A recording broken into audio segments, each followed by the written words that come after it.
One of Barnett Street lockup escapee fatally shot by cops. Hi again and welcome. This is Links 007 TV News Report, and we'll be right back with the full details to come. Welcome to Links 007 TV News Report, providing you with the best in local and international news updates.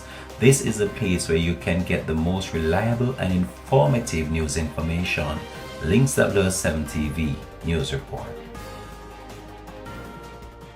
Welcome back and thanks for joining us. This is Links 007 TV News Report. Edgar Spence, who escaped from the police custody at the Barnett Street Police Station lockup in Montego Bay, St. James on Saturday, was fatally shot during a reported confrontation with police in Valley Heights, St. James on Saturday afternoon.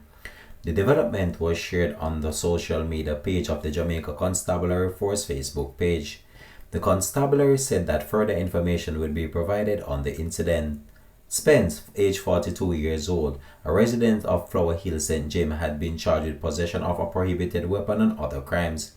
He was one of 5 prisoners who escaped custody from the lockup between the hours of 5 a.m. and 6 a.m. on Saturday morning. The JCF said the search continues for the remaining escapees. They are 36-year-old Tidal Ferguson of Mountain View, Greenwood, St. James, who is charged with larceny of a motor vehicle. 22-year-old Tyrese Brown of Albertown, Trelawney, who is charged with murder and rape. 23-year-old Daniel McIntosh of Paddlers Lane, Mount Salem, St. James, who is charged with possession of prohibited weapon and more crimes. 43-year-old Maurice Belnavis of Green Paradise, Norwood, St. James, who is charged with simple larceny.